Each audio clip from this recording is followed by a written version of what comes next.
Akan tapi adanya majelis-majelis yang diselenggarakan seperti sekarang ini, yaitu mendapatkan pemberian, mendapatkan keagungan yang mana keagungan tersebut diturunkan langsung oleh Allah Subhanahu wa taala dan kemuliaan. وأعظم في ذلك أن الحق تعالى يقول أنا جليس من ذكرني، فأنت في مجلس الذكر لله تجالس الله تعالى. هذا ما يوجد في الدنيا شيء مثل هذا الكرم الرباني والعطاء الانجلالي. Dan salah satu perkataan yang menerangkan hal tersebut yaitu dalam firman Allah Subhanahu wa taala yang mana Allah taala beliau mengatakan ana jadi sumber dakarani, saya akan berkumpul, akan bersama orang yang selalu berzikir kepadaku, yang selalu menyebut-nyebut kepadaku, kata Allah Subhanahu wa taala. Nah, kalau kita duduk berzikir seperti sekarang ini, yaitu seakan-akan kita selalu bersama Allah Subhanahu wa taala, dan itu adalah keberuntungan yang sangat luar biasa bagi kita semua. يقول سيدنا الإمام علي بن أبي بكر السكراني بن الشيخ عبد الرحمن الصقافي في كلامه: ارتفاع الأصوات بالأذكار والطاعات في بيوت العبادات يحل ما تعرفه الأخلاق الدائرات. خلاصة الكلام تعرف الشدائد والبلايا والمصائب والأمراض والظروف والخطوب إلى آخر ما يستعينون الناس منه. هذه المجالس إذا ارتفع فيها صوت الذكر لله في بيوت الطاعة مع الإخلاص، هذا يرفع هذه البلايا ويصرفها. ولو كان ما كان من شدة البلاء مجالس الذكر التي ترتفع فيها أصوات الذاكرين في بيوت الله مباشرة تحل هذه المشاكل كلها. Dan adanya Al-Imam Al-Habib Ali bin Abi Bakr As-Sakran bin Abdul Rahman As-Sakran, beliau pernah mengatakan di dalam salah satu perkataannya beliau, di dalam salah satu makalamnya beliau mengatakan irtifa'ul aswat, tingginya suara-suara, kencingnya suara-suara dengan berseruan atau berseru berzikir kepada Allah atau seruan zikir kepada Allah, menyebut-nyebut Allah Subhanahu wa taala fi buyutil ibadat, yaitu di dalam tempat-tempat yang mana di tempat tersebut diselenggarakan yang namanya ibadah kepada Allah, menyembah kepada Allah Subhanahu wa taala, maka adanya semua kebaikan yang ada di seluruh alam ini akan diberikan oleh Allah Subhanahu wa taala, atau seluruh kebaikan yang ada di muka bumi semuanya akan diberikan dan juga dituangkan kepada majelis tersebut. Dan adanya bala, adanya sakit, adanya musibah-musibah, semua ketidaknyamanan, ketidakenakan, itu semuanya akan dihilangkan, akan dijauhkan oleh Allah Subhanahu wa taala. Dengan apa sebabnya?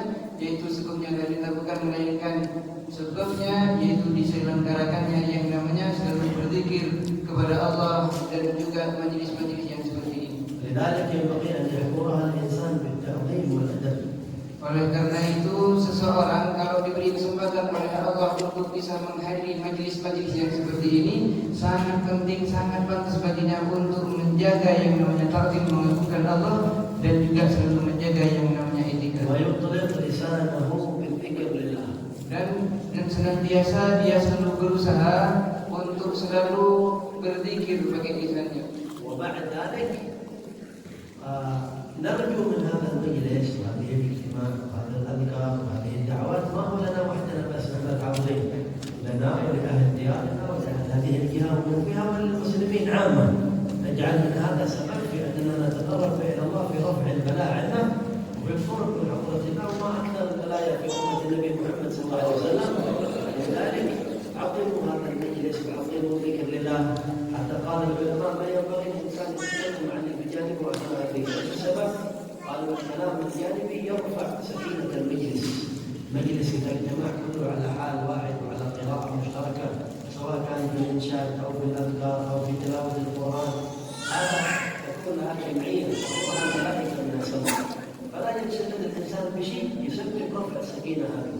فإذا قويت السكينة وحصلت دخلنا كلنا في معنى لا يشقى بإذن الله. الله يدخلنا وإياكم في هذا المعنى وفي هذه البركة أجمعين. Setelah kita melakukan yang namanya etika-etika, kita selalu berzikir kepada Allah pakai lisan kita. Kita mengucapkan, menyebut-nyebut Allah Subhanahu wa taala. Setelah itu kita akan diberikan keberuntungan oleh Allah Subhanahu wa taala sebagaimana beliau telah berjanji kepada kita semua untuk selalu memberikannya.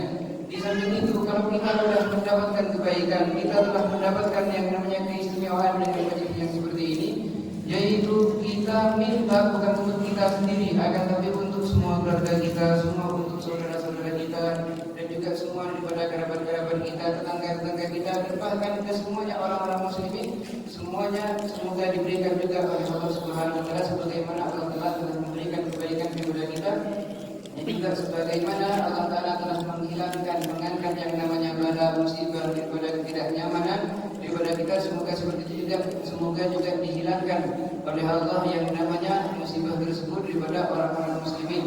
Adanya majelis-majelis yang seperti ini, perkumpulan-perkumpulan seperti ini, katanya beliau, yaitu adalah sangatlah agung. Dengan majelis yang seperti ini, dengan perkumpulan yang seperti ini, haruslah kita berusaha dan haruslah kita melaksanakan dengan baik. Oleh karena itu beliau katakan tadi, itu adalah agungkanlah majelis-majelis yang seperti ini, dan salah satunya mengagungkan majelis yaitu tidak berbicara dengan satu sama lain yang ada di sampingnya. Sampai dikatakan oleh sebagian ulama, adanya al-kalamul janibi, berbicara dengan temannya, berbicara dengan seorang yang ada di samping kita di waktu perkumpulan kebaikan yang seperti ini, entah itu di waktu belajar atau entah itu di waktu qasidah atau di waktu membaca daripada zikir.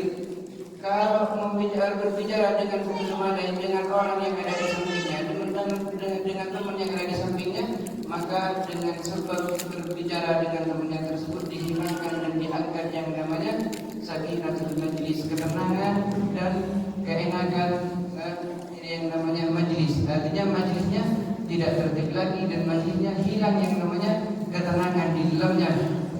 Kalau kita berusaha, kalau kita betul-betul mengagungkan majlis, kita tidak berbicara, kita diam, waktu qasidah kita dengarkan, waktu belajar kita dengarkan, maka insya Allah kita akan dikumpulkan bersama Allah dalam salah satu hadisnya Nabi Muhammad SAW, yang mana Nabi Muhammad mengatakan, la yashqa bihim jalisuhum, yaitu mereka yang duduk berzikir, mereka semua yang berkumpul, barang siapa yang ikut serta bersama mereka, maka mereka semua akan mendapatkan keberuntungan dan mereka semua tidak akan dicelakakan oleh Allah dan tidak akan dibinasakan oleh Allah, sebagaimana Allah Ta'ala telah memberikan kebaikan dan mengangkat dan tidak mencelakakan orang yang duduk berzikir di satu tempat.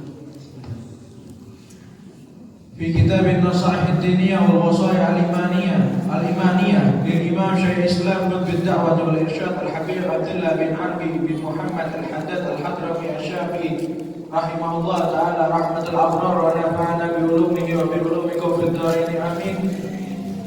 إلى أن قال وأنه تعالى مقدس عن الزمان والمكان وعن مشابهة الأكوان ولا تحيط به الجهاد ولا تعتريه الحادثات مستوي على عرشه على الوجه الذي قاله وبالمعنى الذي أراده استواء يليق بإذن جلاله وعلو مجده وكبريائه وأنه تعالى قريب من كل موجود وهو أقرب للإنسان من حبل الوريد وعلى كل شيء رقيب وشهيد حي قيوم لا تأخذه سنة ولا نوم بديع السماوات والأرض وإذا قضى أمرا فإنما يقول له كن فيكون الله خالق كل شيء وهو على كل شيء وكيل. سبحانه عز وجل. هذا كلام سيدنا الإمام الحداد تبع لما ابتدأنا فيه من خاتمة كتاب النصائح الدينية الذي يتكلم فيه عن عقيدة موجزة في اعتقاد أهل السنة والجماعة،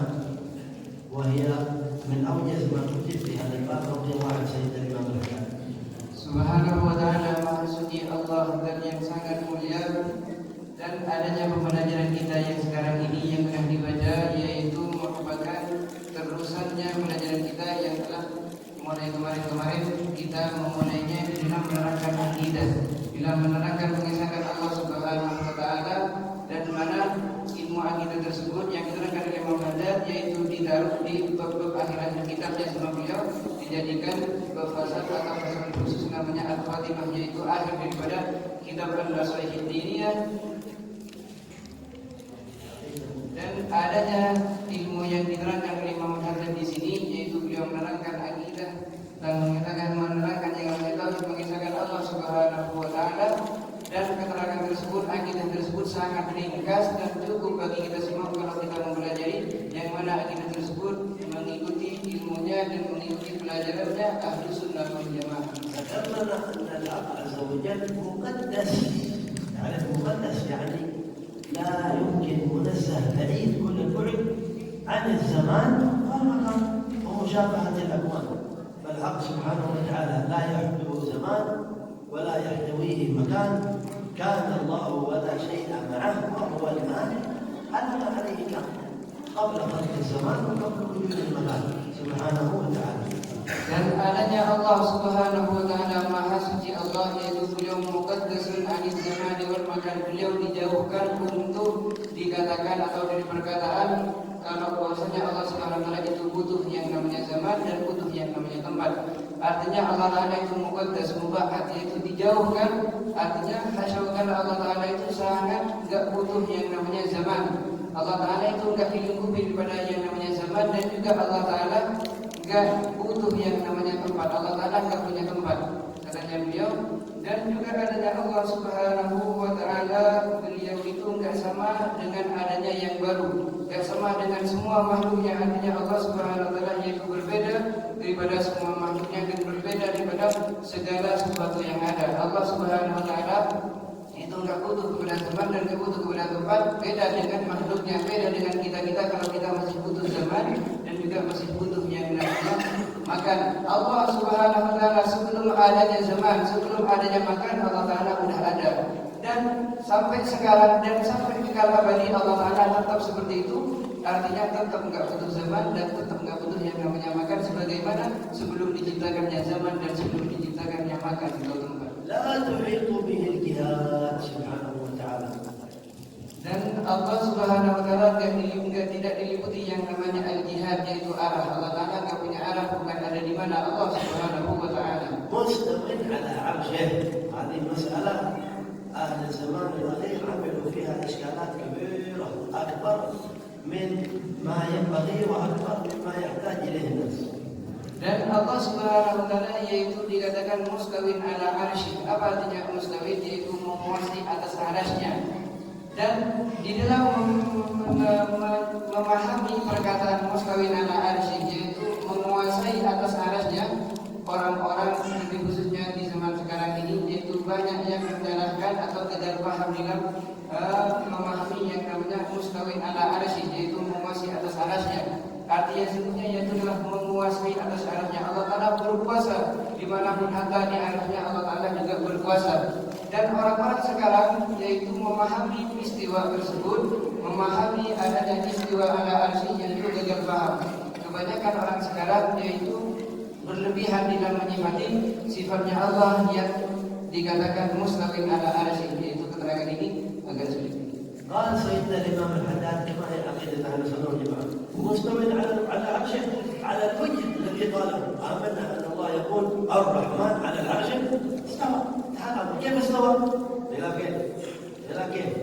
لأن الحق تعالى لا تشابهه الكائنات ولا تعتريه الجهات، فلا تصنع لنفسك تخيل ولا تصور.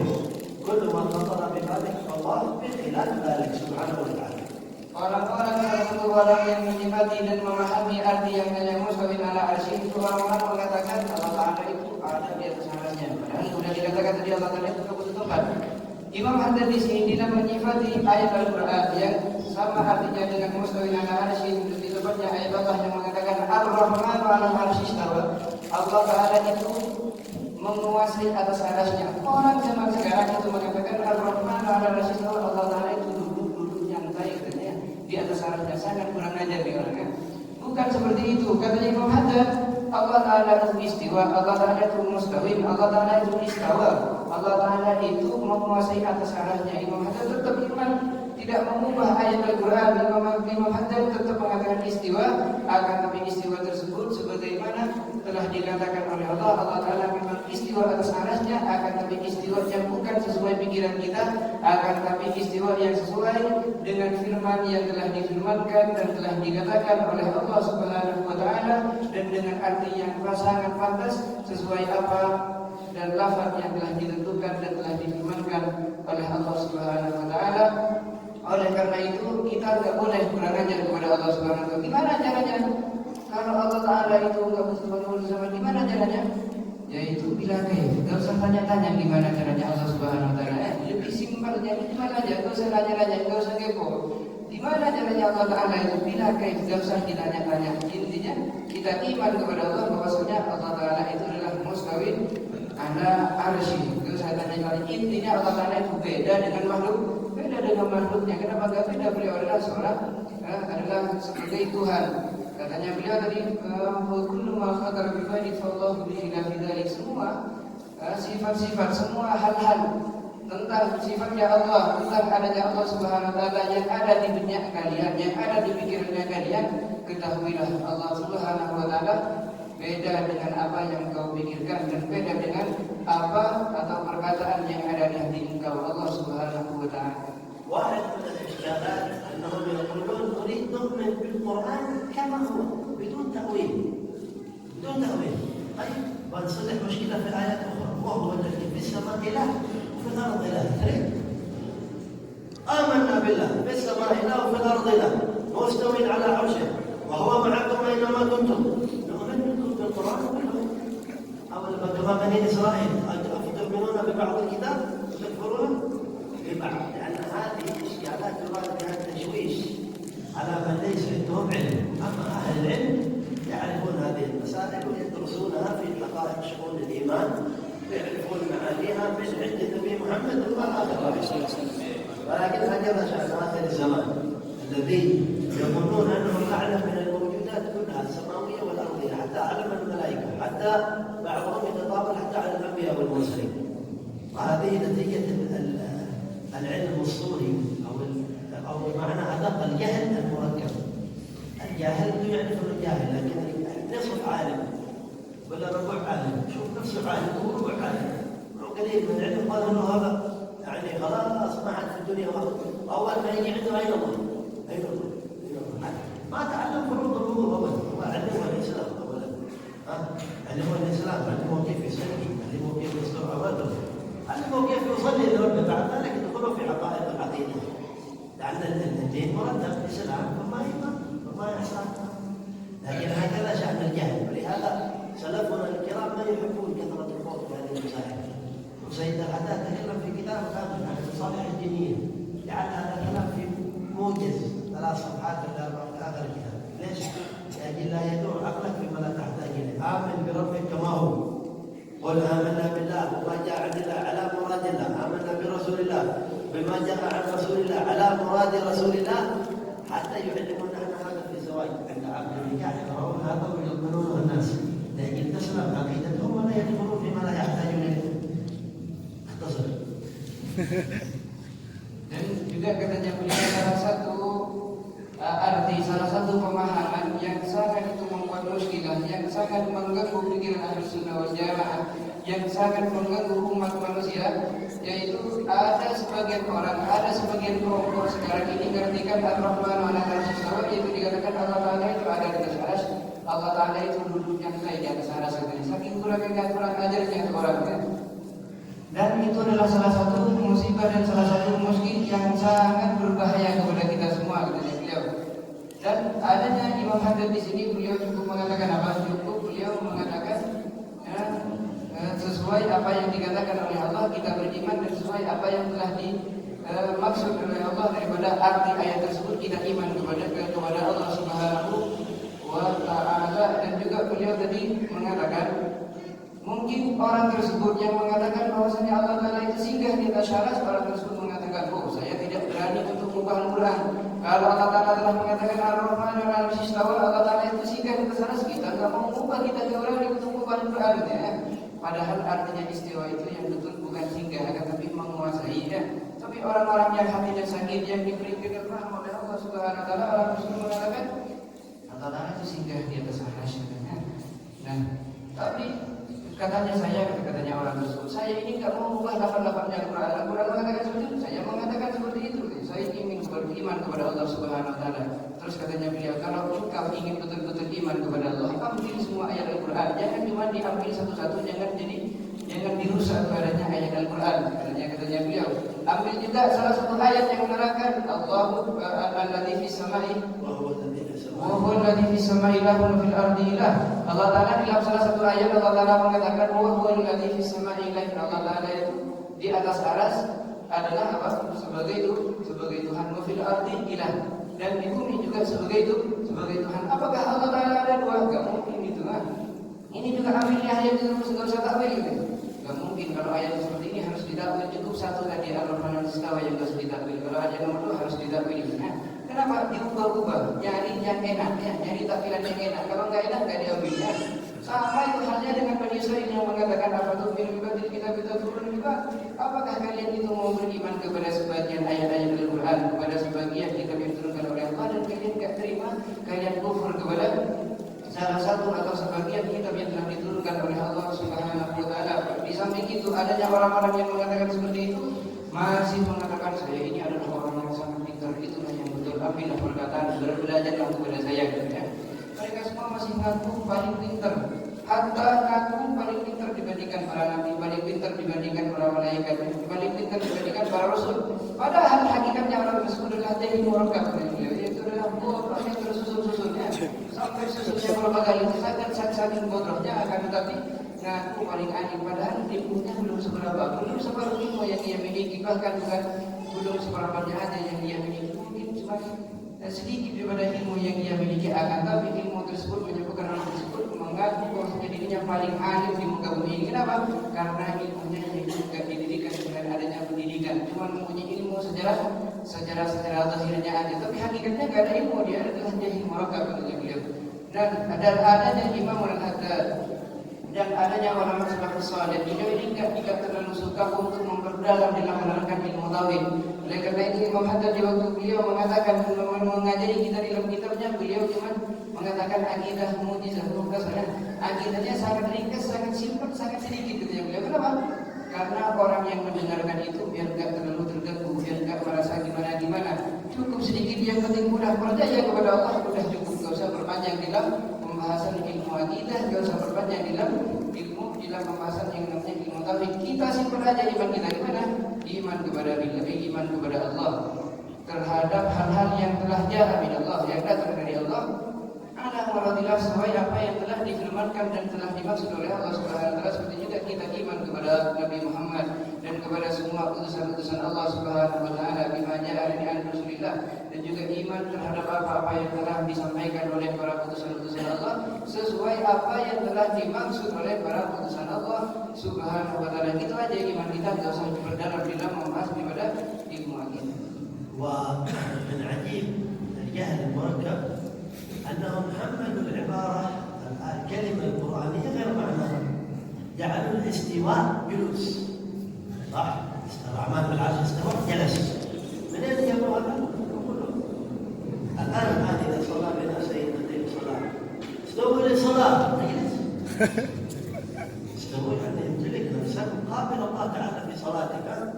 ولما بلغ أشده في موسى يقول الله ولما بلغ أشده استوى، يعني هيمن على ما عنده من المقدرات، صار أهل لأن ينبئه الله بالنبوة بعد 40. ولما بلغ أشده استوى جلس.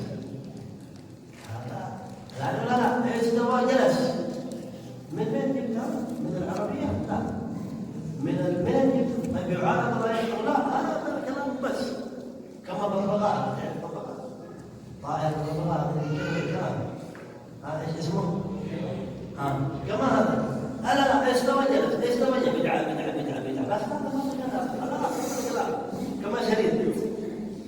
كما شريط مسكين كذا الكلام. طيب يقول الله تعالى ماشي. لهذا كان أحدنا أول سيدنا الإمام الغزالي عليه رضوان الله تعالى، أقول الزمخشري فنانون في طلبة العلم، جواب بينهم مناظرة كانت الغلبة فيها سيدنا الغزالي. فسألوا الغزالي قالوا كيف وجدت الزمخشري؟ قال وجدته بحرا من علم إلا أن الله أعانني فنصرني عليه. قالوا الغزالي كيف الزمخشري كيف رأيت الغزالي؟ قال وجدته طويل العلم لأنه انتصر عليه. شوف كيف أدب العلم. ولهذا أنشأ سيدنا الغزالي أبيات يقول كل من يفهم عني ما أقول فصل القول فذا شرع يطول. أنت أكل الخبز لا تعرفه كيف يجري منك وكيف تقول. لا تسأل كيف يجري منك أو كيف تقول. لا تقل من على العرش استوى، كيف استوى؟ لا تقل كيف استوى، كيف النزول. أنت ما عرفت كيف يخرج منك البول الأول. علم مشكلتك أول فيما أعطاك الله، بعدين تدور على تفاصيل الحق سبحانه وتعالى. ولهذا مذهب أهل السنة والجماعة من الأشاعرة والماتريدية هذا مذهب السلام قال سيدنا العداد يقول في أحاديث الصفات وآيها على منهج الأسلاف حيث سلامته نؤمن بالله على مرادنا إما بالتأويل أو بالتأويل أو بالتفويض، إما تفوض الأمر لله آمنا بأن الله استوى على عرشه وأنه معكم أينما كنتم وأنه على العرش استوى وأنه في السماء إله وفي الأرض إله بكل ما جاء عن الله، أو يؤول كما يؤولون أهل السنة والجماعة من عند الصحابة يوم يكشف عن ساق تدعون إلى السجود فلا تستطيعون. قال ابن عباس يكشف عن ساق يعني كناية عن شدة البأس، لهذا يقولون كشفت الأرض عن ساقها، يعني ايش؟ يعني اشتدت الحرب معها ساق، رجل الناس رجل، إذا هذه كناية. وكذلك شأن القرآن، ومستندنا في ذلك أهل السنة والجماعة من أهل الصحابة نؤمن بما جاء عن الله على مراد الله بفهم سلف الأمة. قال لا بغينا من الكتاب والسنة، بطلنا في الأشعري والشافعي ومالك وبشر اللي موجودين في زماننا هذا، قال فلان وقال فلان. هذا شأن آخر الزمان وما فيه، وعلى فتح راسه أن يوجز هذا لأنه ما يحتاج كل العوام هذا الكلام، لكن حتى يعرف الإنسان أن العلم شأنه واسع، وأهل العقل وأهل الحكمة ما يدخلون الناس فيما لا يحتاجون إليه. لو كان موجود أحد من العلماء الآخرين فيتجاوز هذا الكلام، وهذا الكلام ما ينبغي تفتيشه عند العوام حتى ما يشكل عليه. نحن أولى أن نهتم بصلواتنا، أن نهتم بالحرام البين والحلال الواجب الذي نحن مقصرين فيه والفرائض قبل أن نهتم بهذه التفاصيل. طلبة العلم أو الشباب يقولون الله واجب عليهم يتعلمون هذا بتفصيله حتى يكونون دعاء الله إن شاء الله على بصيرة منيرة. Katanya beliau sekarang diartikan dengan semua dikit-dikit aja, jangan katanya takut terlalu gimana, takut ada yang dengan paham. Nah, ada salah satu perkataan mereka semua yang mengatakan bahwasanya Allah Subhanahu wa taala itu singgah di atas arsy. Yang Allah taala telah katakan Ar-Rahmanu 'alal 'arsy istawa, Allah taala itu menguasai arsy-Nya. Orang-orang itu mengatakan istawa 'alal 'arsy, Allah taala itu istawa. Apa artinya istawa? Kalau kita nanya ke mereka, apa artinya istawa? Kau artikan sembarangan. Artinya istawa itu adalah duduk, singgah, duduk manis. Allah taala itu di arsy-Nya. Pasti mengatakan duduk. Ar-Rahmanu 'alal 'arsy istawa itu salah satu arti bahasa Arab atau salah satu pengertian bahasa Arab, atau orang tersebut salah dalam mengartikan bahasa Arab. Artinya istawa itu bukan duduk katanya beliau, akan tapi menguasai banyak daripada artinya. Artinya juga gimana? Ya, tenang, itu salah satu artinya daripada istawa. Dan akan tapi orang tersebut mengartikan, orang-orang yang sesat itu mengartikan Allah Ta'ala itu singgah di atas arsy, duduk di atas arsy. Nah, itu salah satu perkataan atau salah satu arti yang salah untuk mengartikan bahasa Arab katanya beliau. Coba kita tadi membahas tentang arti daripada istawa. Nanti kalau ada imam sholat mungkin nanti akan saladi saya. Istawu ya misalnya, istawu diambil dari istawa sama dengan Al-Quran Ar-Rahman dan istawa, tapi juga nanti mengatakan nanti istawu ya, apa biasanya diartikan? Tanganlah, softnya tenanglah ya. Bila menghadapi sholat, apakah diartikan dulu? Nanti kalau mau mengikut orang tersebut, di waktu Sayyidina Nabi mengatakan istawu, duduk semua ya, ikutin mereka semua. Itu salah satu mengartikan bahasa Arab ya, yang salah. Juga di dalam ayat yang lain Allah Taala mengatakan, "Walamma balagha Musa asyuddahu istawa." Di waktu Nabi Musa sudah nyampe kepada asyuddah, sudah nyampe ke umur 40 tahun. Di waktu dijadikan Nabi Musa, beliau langsung wastawa, beliau apa? Tenang. Udah menguasai Nabi Musa, artinya menguasai kenabian, udah sukses menjadi seorang utusan Allah Subhanahu wa taala. Apakah Nabi Musa di waktu dikatakan walamma balagha asyuddahu wastawa, apakah Nabi Musa di waktu umur 40 beliau selalu duduk? Kan enggak selalu duduk Nabi Musa ya. Beliau masih sehat di umur 40 ya. Apakah Nabi Musa umur 40 saja yang dikatakan oleh Allah wastawa? Apakah Nabi Musa duduk? Enggak. Beliau dikatakan menguasai kenabian dan menguasai, beliau sukses menjadi seorang utusan, seorang rasul. لهذا أتى سيدنا العداد بعده وأنه تعالى قريب أقرب من كل موجود. Imam Haddad meneruskan pelajarannya kita melanjutkan perkataan beliau mengatakan bahwasanya Allah Subhanahu wa taala yaitu adalah zat yang sangat dekat, lebih dekat daripada segala sesuatu. وهو أقرب للإنسان من حبل الوريد. Dan adanya Allah Subhanahu wa taala yaitu lebih dekat kepada manusia dibandingkan urat nadi dan dibandingkan urat leher. حتى قال العارفون بالله ما حجبك عن الله إلا شدة قربه، قريب جدا حتى ما عاد تشعر. لهذا أنا الآن أجلس ويمكن أن أصف الباب هذا بعيد أرى الموضوع، لكن ما يمكن تصف الشيء القريب منك. هذا تمثيل ولله المثل الأعلى. فما حجبك عن الله إلا شدة قربه منك. يا قال بعض العارفين اللهم يا من ليس حجابه إلا النور ولا خفاؤه إلا شدة الظهور. أشد.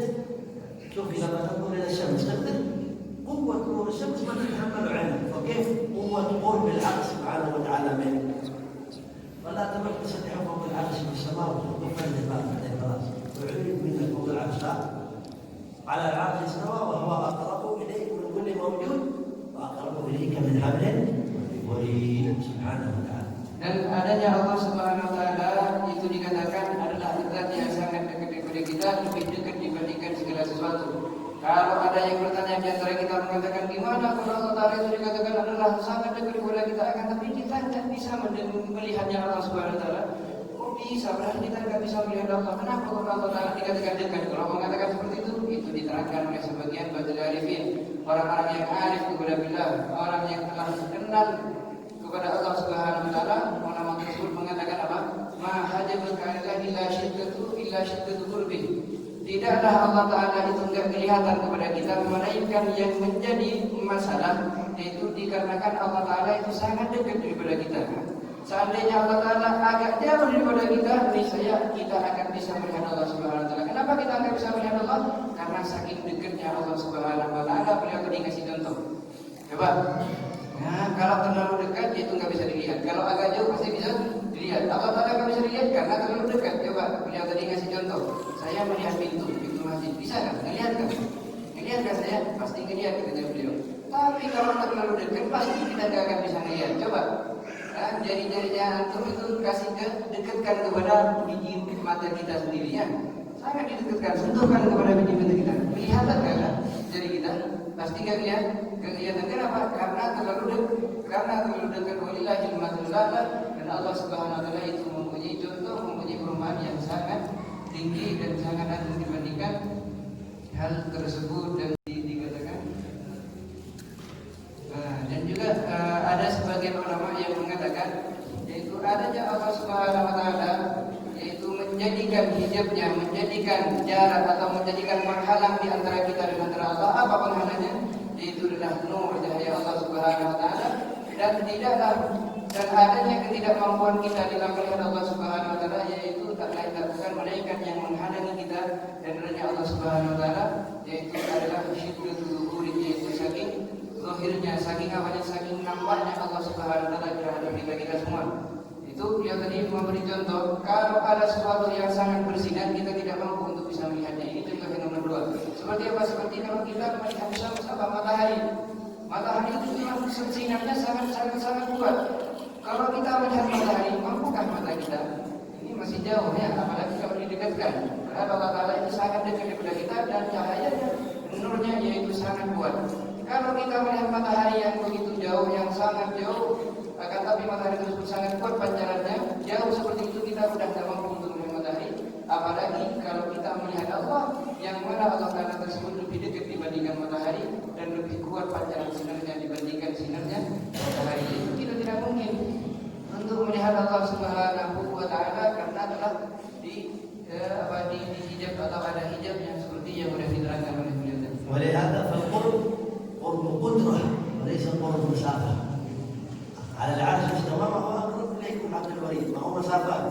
قرب قدرة وإحاطة بكل شيء، علم كل شيء. ما في ورقة شجر تسقط ما يعلمون، ولا حبة في ظلمات الأرض، ولا رطب ولا يابس إلا في كتاب مبين. قدرة الحق سبحانه وتعالى المطلقة التي لا تتصور ولا تخيل. Dan katanya beliau, kalau kita mendengar daripada yang namanya huruf kedekatan Allah Subhanahu wa taala, ketahuilah kedekatan Allah Taala itu bukan kedekatan sebagai arah, bukan dekat daripada jarak kita antara Allah Subhanahu wa taala, akan tapi kedekatan tersebut yaitu adalah kudrah, yaitu saking Allah Taala itu mempunyai sifat kudrah, saking dekatnya Allah Taala itu pantas Allah Taala itu dikatakan daripada zat yang memiliki sifat kudrah. Apa kudrah? Yaitu adalah kemampuannya Allah Subhanahu wa taala, yaitu adalah sangat dekat kepada kita semua. Katanya beliau, ketahuilah adanya dekat tersebut bukan dekat sebagai jarak, beda katanya beliau, akan tapi dekat secara kudrah, dekat secara kemampuan Allah Subhanahu wa taala, dan dekat sebagaimana Allah Taala menguasai semua makhluknya.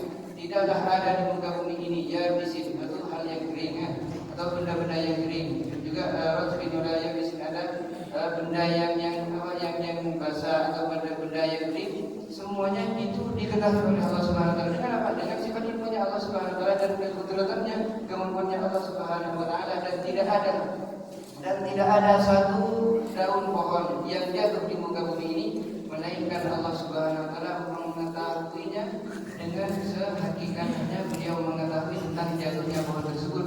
Katanya beliau, oleh karena itu kalau kita mendengar perkataan dekatnya Allah daripada kita, yaitu dekat kudrah dan dekat daripada yang namanya ihata Allah Taala itu menguasai semua yang ada, wala yuhitu syai'un, dan Allah Taala itu tidak diikuti oleh segala sesuatu. Artinya Allah Taala lah yang berkuasa, bukan Allah Taala yang dikuasai.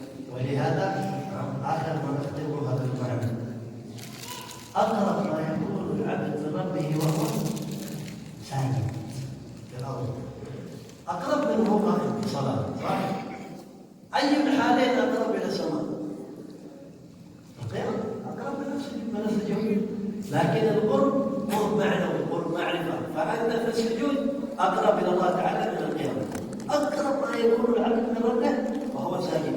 في رواية أخرى أقرب ما يكون الرب من عبده وهو ساجد ثلث الليل الأخير. لا سجود، لكن آخر الليل وقت تنزل وقت عطاء. لذلك قال أقرب ما يكون الرب من عبده وهو ساجد. فلا يتصور ذلك أن هذا قرب مسافة أو قرب إحاطة أو قرب جهة، بل هو قرب قدرته سبحانه وتعالى التي استولت على كل شيء. إن الله على كل شيء قدير، كما أنه على العرش استوى على كل شيء سبحانه وتعالى.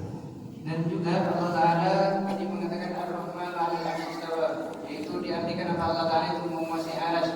Kalau kita mengikuti pendapat orang yang mengatakan Allah Taala itu ada di langit, Allah Taala itu singgah di atas arsy, maka itu tidak sesuai dengan hadis Nabi Muhammad SAW, yaitu yang sesuai dengan hadis Nabi Muhammad dan sesuai dengan firman Allah Subhanahu wa taala, yaitu adalah akidah yang telah kita pelajari. Sebenarnya beliau, yaitu kalau kita ingin membuktikan bahwasanya Allah Taala itu tidak ada di arsy, Allah Taala itu tidak ada di langit, ada bukti yang telah dikatakan oleh Nabi Muhammad SAW.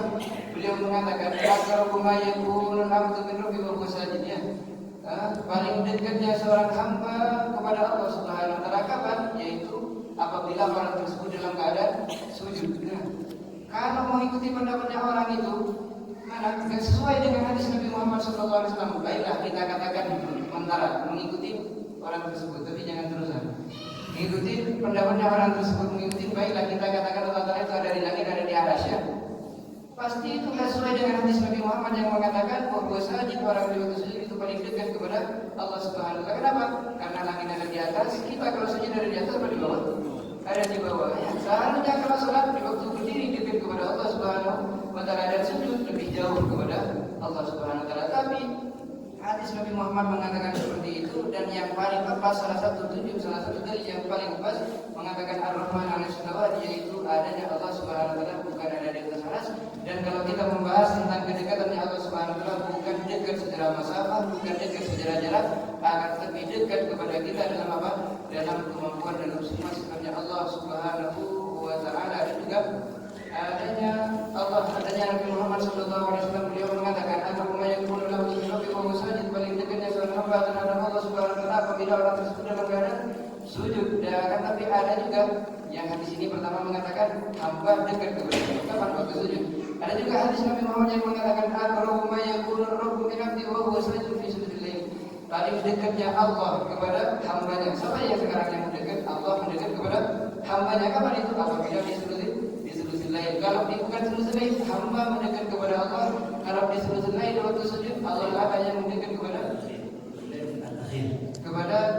kepada hambanya, yaitu sulusul akhir, sulusul lail al-akhir, yaitu sepertiga malam yang terakhir katanya beliau. Itu Allah Taala sangat dekat kepada kita. Dengan hati seperti itu kita mengetahui bahwasanya kedekatan kita bersama Allah kepada Allah Subhanahu wa taala bukan dekat secara jarak, bukan dekat dengan keadaan tempat akan, tapi kedekatannya menguasainya Allah Subhanahu wa taala kepada kita semua. Oleh karena itu Allah Taala tadi dikatakan atau beliau mengartikan salah satu hadis Nabi Muhammad yang mengatakan Allah Taala mendekat kepada seorang hamba apabila di sepertiga malam yang terakhir. Kenapa Allah Taala saking mendekat kepada kita, yaitu dekat dengan pemberiannya? Artinya hadis tersebut membicarakan bahwasanya pemberian Allah yang akan diberikan kepada kita di sulusul lail al-akhir yaitu adalah sangatlah banyak dan tidak terhingga. قبل ما نختم المجلس ننبهكم إلى مسألة مهمة. Sebelum kita menutup majelis kita, saya akan memperingati kita semua atau memperingati panjenengan semua. وإن طولنا عليكم قليل لكن إن شاء الله في خير وفائدة. Meskipun saya mulai tadi sudah berbicara banyak, sudah sangat lama, membuat majelis ini sangat lama, insya Allah dengan lama tersebut banyak daripada faidah, banyak daripada kebaikan yang kita dapat. خصوصا الأحباب الذين يأتون من بعيد، بعض الحاضرين في المجلس يأتون من مسروان، بعضهم يأتون من جنبه، في عندنا بعض الأحباب من مالم، من قرى أخرى، بارك الله فيهم، وكلما بعدت المسافة كلما زادت الدرجة. أجرك على قدر نصبك قال صلى الله عليه وسلم. ربنا إن شاء الله يبارك فيهم ويجزيهم من الخير الكبير على قطع المسافة لحضور المجلس، والله يضاعف لنا ولهم الأجور. Dan lebih khususnya kepada saudara-saudara kita yang menghadiri majelis di malam ini, yaitu datangnya dari tempat yang sangat jauh dan desanya sangat jauh, karena sebagian yang hadir di majelis kita ini ada yang datang dari Basuran, itu sudah sangat jauh, ada juga yang datang dari Gerbo, ada juga salah satu daripada hamba dia itu datang daripada Kota Malang, katanya beliau itu sangat jauh. Dan semoga lebih banyaklah kebaikan dan yang namanya guna yang kita dapetin, lebih khususnya kepada saudara-saudara kita yang telah datang ke majelis yang mulia ini dari tempat yang sangat jauh katanya beliau. Dan itu sesuai dengan Nabi Muhammad sallallahu alaihi wasallam. Nabi Muhammad mengatakan ajruka ala qadri nasbi, pahalanya engkau, pahala kebaikan, manfaat yang engkau dapetin daripada mengerjakan sesuatu, yaitu dengan kadar seberapa banyak engkau itu susah payah.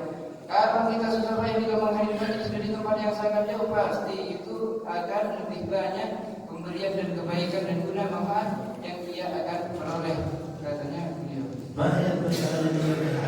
Apa masalah yang saya ingin sampaikan kepada panjenengan semua? Yaum Ashura, yaitu permasalahan hari Ashura tanggal 10. Nah, jadi saya wafak insyaallah yaum Sabt al-qadim. Dan insyaallah itu tepat kepada hari Sabtu. Tusan fihi ba'd al-khisal min as-sunnah.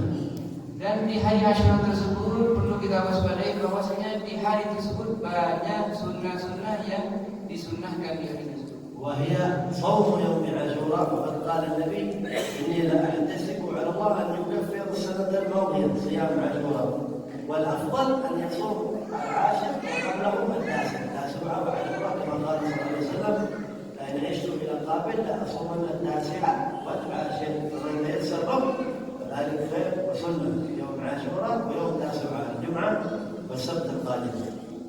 Dan salah suatu sunnah, pekerjaan sunnah yang sangat dianjurkan di hari Ashura tersebut, yaitu adalah berpuasa di hari Ashura tanggal 10 bulan Muharram ini, yaitu hari Sabtu. Dan Nabi Muhammad SAW mengatakan atau beliau menyampaikan, mengajarkan kita semua tentang keagungan berpuasa di bulan Ashura, sehingga Nabi Muhammad beliau mengatakan, orang yang berpuasa Ashura tanggal 10 di bulan Muharram, saya menjamin bahwasanya orang tersebut dosanya selama 1 tahun penuh yang sudah lampau, yang sudah dia lewati akan diampuni oleh Allah Subhanahu wa taala. Oleh karena itu perlu untuk kita untuk tidak menghilangkan atau untuk tidak membiarkan adanya keutamaan tersebut begitu saja. Dan yang paling afdal untuk kita mengerjakan puasa tanggal 10 dan tanggal sebelumnya atau hari sebelumnya dari hari Ashura, yaitu adalah tanggal 9 hari Jumat. Yang paling afdal yaitu kita berpuasa hari Jumat yang akan datang ini sekaligus kita berpuasa di hari Sabtu. Nah, itu yang paling afdal, yang paling utama puasa tanggal 9 itu juga memiliki keagungan yang sangat luar biasa, yang mana itu juga disampaikan oleh baginda Nabi Muhammad sallallahu alaihi wasallam. Beliau mengatakan tadi itu ila qabil asuman natasuhan. Seandainya saya masih diberi kesempatan oleh Allah untuk bisa hidup, bisa nyampe ke tahun depan, ke Muharram lagi, nyampe ke Asyura lagi, saya sendiri tidak akan meninggalkan berpuasa di tanggal 9 seperti hari Asyura, yaitu hari Jumat. Kalau kita bisa berpuasa di hari Jumat dan hari Sabtu yang datang. والتوسعة على العيال يشتري إلى أهل البيت وزيادة على المعتاد قدر ما يقدر كلا على حسب طاقته. Dan salah satu pekerjaan sunnah yang sangat dianjurkan di hari Asyura yaitu untuk at-tawsi'ah 'alal iyal, yaitu jangan terlalu pelit di hari tersebut kepada keluarga kita. Kalau kita bisa membelikan makanan yang enak, membelikan apa yang enggak seperti biasanya, itu sangat afdal, sangat utama bagi beliau.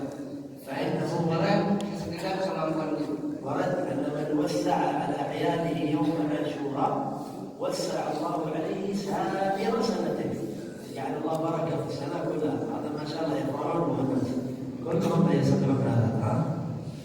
Dan juga ada hadis yang menerangkan yang mengajarkan kita untuk yang namanya at-tawsi'ah, yaitu jangan terlalu pelit, jadi dermawan kepada keluarga, lebih khususnya lagi di mana di hari Asyura. Nabi Muhammad beliau mengatakan di luar, jadi datang di dalam hadis Nabi Muhammad SAW puasa yaum Asyura atau dengan artinya ya, barang siapa yang memperpuas, artinya enggak terlalu pelit kepada keluarganya, kepada keluarga yang ada di rumahnya, enggak terlalu pelit untuk memberikan makan, untuk memberikan ini, untuk memberikan itu. Barang siapa yang melakukan seperti itu, maka adanya Allah Subhanahu wa taala akan memperluas, akan mengembangkan daripada rezekinya dia kapan di sana, di setahun yang akan datang, katanya beliau. Nah, oleh karena itu untuk kita untuk melakukannya, beliau, karena perkataan yang seperti ini biasanya itu disukai oleh yang namanya semua orang, apa? Yaitu kalau diperluaskan di 1 tahun penuh. Kalau ingin diperluaskan oleh Allah, digampangkan daripada masalahnya Allah di 1 tahun penuh, maka perluaskan di mana? Di hari Asyura, jangan terlalu. هذان الخصلتان صحت أحاديثها التوسعة والصوم. Ada dua perkara tersebut, berpuasa di hari Asyura dan juga at-tawsi'ah, memperluas dengan terlalu pelit di hari Asyura, yaitu telah dikatakan langsung oleh Nabi Muhammad SAW dan hatinya adalah hadis sahih. خصال أخرى درجتها أقل من الصحة. Ada di situ sunnah-sunnah yang juga disunahkan untuk kita kerjakan di hari Asyura, akan tetapi derajatnya perkara tersebut lebih lemah, artinya lebih afdal atau lebih kuat derajatnya dibandingkan yang tadi. Artinya lebih kuat yang tadi. الاغتسال. Yang pertama adalah mandi والاكتحال. dan juga pakai celak. ومواساة يتيم أو مسح رأس يتيم. Dan juga mengalah, artinya kepada anak yatim atau itu mengusap ke rambutnya anak yatim. وهذا يعمله كثيرا في الرجال. Dan perilaku yang seperti ini, kelakuan yang seperti ini itu banyak kepada orang-orang yang melakukan, khususnya di Indonesia. وزيارة عالم أو صالح. Dan juga yang ditunjukkan di hari Asyura tersebut berziarah kepada orang yang alim atau kepada orang yang saleh. وزيارة المقابر. Dan juga ziarah kepada kubur. وحضور مجلس علم. Dan juga yang sangat dianjurkan untuk selalu menghadiri pada majlis ini. 10 خصال يحرصون عليها السلف يوم عاشوراء. Dan itu semuanya kita sudah sebut, ada 10, yang mana 10 tersebut adanya oleh masalah itu berbondong-bondong, semuanya sepakat semuanya atau melakukan semua daripada masalah. الله يوفقنا وإياكم للعمل بهذه الخصال إن شاء الله يا جميعين. Semoga Allah Subhanahu wa taala memberi taufik kepada kita semua untuk bisa melakukan semua yang sudah kita dengar daripada instruksinya, yaitu 10 perkara di hari Asyura. بعد صلاة العشاء إن شاء الله نصلي صلاة الغائب على 2 من الحبايب، أحدهما العالم السيد الفاضل الحبيب علوي بن أبي بكر الحداد الجاوي، يسمونه الجاوي، توفي بمكة، والحبيب عبد الله بن أحمد السقاف توفي بسورقايا. نصلي عليه إن شاء الله بعد العشاء صلاة الجنازة الغائبة، ونقرأ له التهليل يوم الخميس بعد العشاء كما هي العادة كل أسبوع. بارك الله فيكم. Dan sebelum atau yang terakhir yang tanya beliau, yaitu setelah kita menunaikan ibadah salat Isya dalam keadaan berjamaah, kita langsung mengerjakan salat jenazah kepada yaitu salat jenazah gaib. Dan untuk siapa untuk dua habaib yang sangat mulia keduanya yang telah diwafatkan di akhir-akhir ini. Yang pertama yaitu adalah Al-Imam, juga beliau adalah seorang alim al-fadhil yang unggul, yaitu adalah Al-Habib Alwi bin Abi Bakar Al-Haddad Al-Jawi. Yaitu beliau punya julukan Al-Jawi. Beliau itu beberapa hari lalu mungkin kapan beliau diurutkan oleh Allah Subhanahu wa taala ada di belakang. Dan yang nomor 2 yaitu adalah Al-Habib Abdullah bin Ahmad Sagaf, beliau diurutkan di Kota Pasuruan di Surabaya. Aslinya adalah orang Madura, beliau diurutkan di Kota Surabaya oleh beliau. Dan saya sekarang tidak mau baca tahlil, cukup mengerjakan sunnah jenazah saja. Kita akan membaca tahlil pas malam Jumat, sebagaimana itu adalah kewajiban kita. Tiap malam Jumat kita selalu membaca tahlil untuk dikirimkan kepada